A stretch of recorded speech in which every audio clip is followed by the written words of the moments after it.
चलिए अब हम यहाँ पर जानते हैं एल्काइन समूह। एल्काइन ग्रुप, जब एल्केन में से एक हाइड्रोजन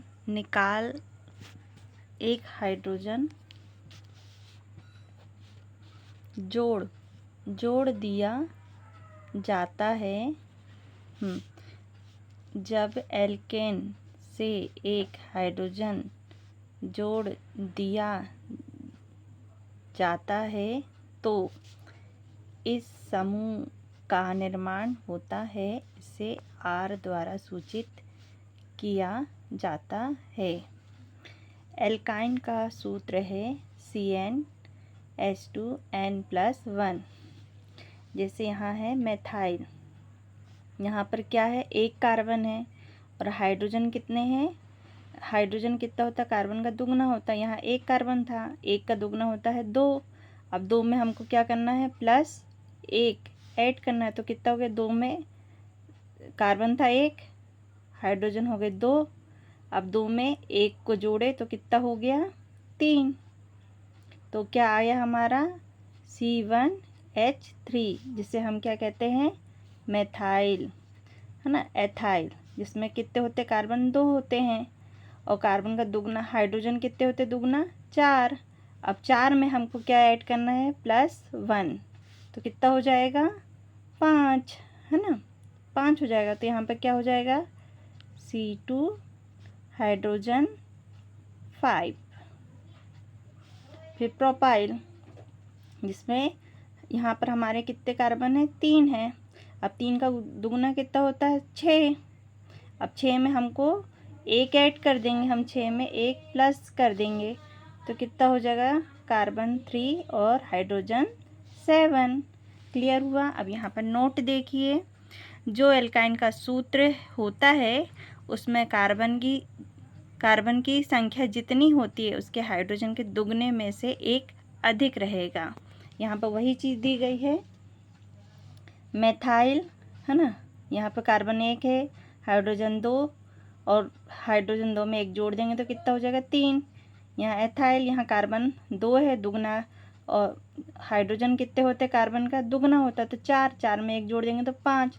प्रोपाइल, यहाँ कार्बन कितने हैं, 3। अब 3 का दुगना कितना होता है, 6। अब 6 में 1 जोड़ देंगे तो कितना हो जाएगा, 7। अब ये इसकी आणविक संरचना है ना, ये वही कार्बन बीच में, हाइड्रोजन बीच में, और इसमें कितना है, इस पे कितना है, सिंगल ट्रिपल बॉन्ड है। एल्काइन पे कितने बॉन्ड आते हैं, ट्रिपल बॉन्ड आते हैं। अब मेथाइल आइसोसाइनाइड के बारे में हम कुछ जानते हैं। मिथाइल साइनाइड यह एक विषैली गैस है।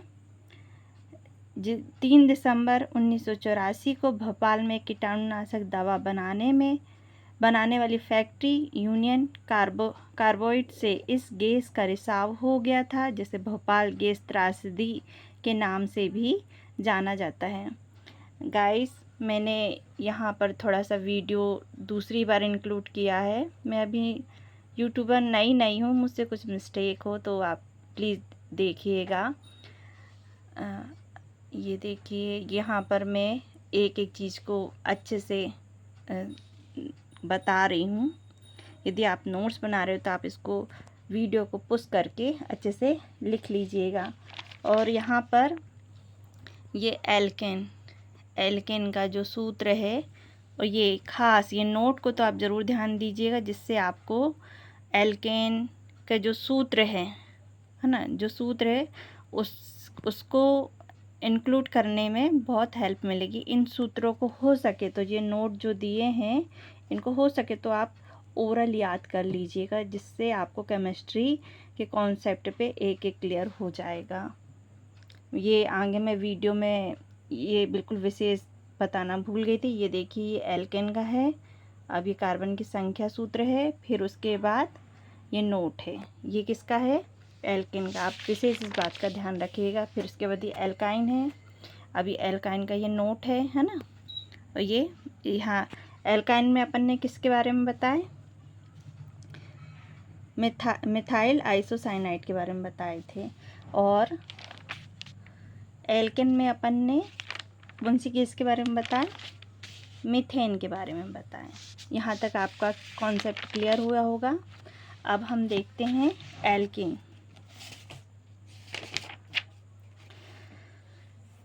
एल्कीन में डबल बॉन्ड होते हैं। जो एल्कीन है इसमें क्या होते हैं, डबल बॉन्ड होते हैं। यह एल्केन से अधिक क्रियाशील होता है। इसे ऑल्फिन भी कहा जाता है। इसका जो सामान्य सूत्र है CnH2n, है ना। नोट, इसमें जितना कार्बन होगा हाइड्रोजन उससे कितना होगा, 2 गुना होगा। आप इन नोटों को विशेष याद कर लीजिएगा तो आपका कॉन्सेप्ट ईजिली याद हो जाएगा।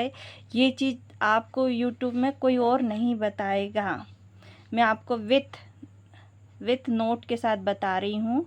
आपको इसको करने के बाद केमिस्ट्री स्टडी करने में बहुत हेल्प मिलेगी। अब जैसे यहाँ पर क्या है, एथीन, यहाँ कार्बन कितने हैं, 2, और हाइड्रोजन दो का दुगना कितना होता है, 4। और यहाँ पर हमने क्या लिखा है, यहाँ पर जितना कार्बन होगा हाइड्रोजन कार्बन से 2 गुना होगा, यानी यहाँ पर कार्बन 2 है तो हाइड्रोजन कितना होगा, 4। और प्रोपिन में कार्बन 3 है तो हाइड्रोजन कितना होगा, 6। ब्यूटीन में यदि कार्बन 4 है तो हाइड्रोजन में कितना होगा, 8। यहाँ आपका कॉन्सेप्ट क्लियर होगा। जहाँ n बराबर 2 हो तो C2 और H4, इथेन या एथिलीन, है ना। इथेन या एथिलीन दोनों एक ही बात है, इस बात का विशेष ध्यान दीजिएगा। जनरली यहीं पर इंसान कंफ्यूज होता है और अपना जो क्वेश्चन आंसर है गलत कर देता है। अब ये एथिलीन या इथेन का संरचना सूत्र है ना। यहाँ पे देखिए डबल बॉन्ड है और यहाँ पे 2 कार्बन है और हाइड्रोजन कितने उसके दुगना है। यहाँ पे 2 कार्बन तो हाइड्रोजन उसके कितने हो गए, 4। यहाँ पे सिग्मा बॉन्ड 5 है, पाई बॉन्ड 1 है। अब यहाँ पर हम जो पाई बॉन्ड, सिग्मा बॉन्ड, इनके इस विषय पे भी अच्छा डीप डिस्क्राइब में एक वीडियो लेके आएंगे जिससे आपके पूरे कॉन्सेप्ट क्लियर हो जाएंगे। एथिलीन का उपयोग पॉलीथीन बनाने में एथिलीन का उपयोग करते हैं। अब आप यहाँ से देख लीजिए, यदि आप नोट्स बना रहे हो तो आप वीडियो को पुश करके आराम से अपना बना सकते हैं नोट्स। अब एथिलीन का उपयोग मस्टर्ड गैस बनाने में भी किया जाता है। एथिलीन का उपयोग निश्चेतक एनेस्थेटिक के रूप में भी किया जाता है, अर्थात बेहोश करने के लिए भी किया जाता है। एथिलीन पेड़ पौधों का हार्मोन है जो फलों को प्राकृतिक रूप से पका देता है। मस्टर्ड गैस एक विषैली गैस है जिसका उपयोग प्रथम विश्व युद्ध के समय रासायनिक हथियार के रूप में किया गया था। इसकी झाग सरसों के तेल की तरह होती है जो शरीर में फफूंदा उत्पन्न कर देता है। मस्टर्ड गैस सल्फर का यौगिक है। यहाँ तक का आपका पूरा कॉन्सेप्ट क्लियर हुआ होगा। अब देखिए हम जानते हैं आगे एल्काइन क्या होता है। एल्काइन सबसे अधिक क्रियाशील होते हैं। इनमें ट्रिपल बॉन्ड पाया जाता है ना। नोट, इसमें जितना कार्बन होगा हाइड्रोजन उसके दुगने से 2 कम होगा, यानी कि इसमें हमको हाइड्रोजन के दुगने से क्या करना है, कम करना है। जैसे यहाँ पर क्या है, एथाइन, यहाँ पर कार्बन 2 हैं तो हाइड्रोजन कितना हो जाएगा, 4 हो जाएगा। और 4 में से यहाँ मैं इस चीज़ को क्लियर करती हूँ, है ना। अब जैसे यहाँ पर अपने कितने कार्बन है, 2 है। अब हाइड्रोजन का दुगना कितना होता है, 2 का 4 होगा। अब अपन को कितने 2 कम करना है, यानी 2 घटाना है, तो कितने हो गए, 2 हो गए। तो अपने पास क्या आया, 2 कार्बन और 2 हाइड्रोजन। यहाँ आपका कॉन्सेप्ट क्लियर हुआ होगा। अब जैसे यहाँ पर क्या है, कार्बन 3 है और हाइड्रोजन 4 है, तो यहाँ पर अपन क्या करेंगे। अब जैसे यहाँ पर क्या है, कार्बन 3 है, अब 3 का दुगना कितना होता है हाइड्रोजन, कितना होगा, 6 होगा। अब 6 में से अपन को क्या करना है, 2 कम करना है, तो कितना बचेगा, C3 हाइड्रोजन अब उसमें से घट गया, तो कितना बचा, 4। अब आपका कॉन्सेप्ट क्लियर होगा, जिसे क्या कहते हैं, प्रोपाइन ब्यूटाइन। अब यहाँ कार्बन कितने हैं, 4 हैं, 4 का हाइड्रोजन दुगना कितना होगा, 8। अब 8 में से कितना घटाएंगे अपन, 2, कितना बचेगा अपने पास, कार्बन 4, हाइड्रोजन 8 में से 2 गए तो 6। आपको ये कॉन्सेप्ट क्लियर हुआ होगा। इसका जो सामान्य सूत्र है CnH2n-2 है। जब n बराबर 2 होता है तो C2H2 एथेन या एसिटिलीन कहलाते हैं। यहाँ पर ये ट्रिपल बॉन्ड होता है, ये इस बात का विशेष ध्यान देना है, 2 कार्बन और हाइड्रोजन। जब कैल्शियम कार्बाइड CH2C जल से अभिक्रिया करती तो एसिटिलीन गैस उत्पन्न होती है। एसिटिलीन C2H2 का उपयोग नियोप्रीन नामक कृत्रिम रबड़ बनाने में एसिटिलीन बनाने में किया जाता है।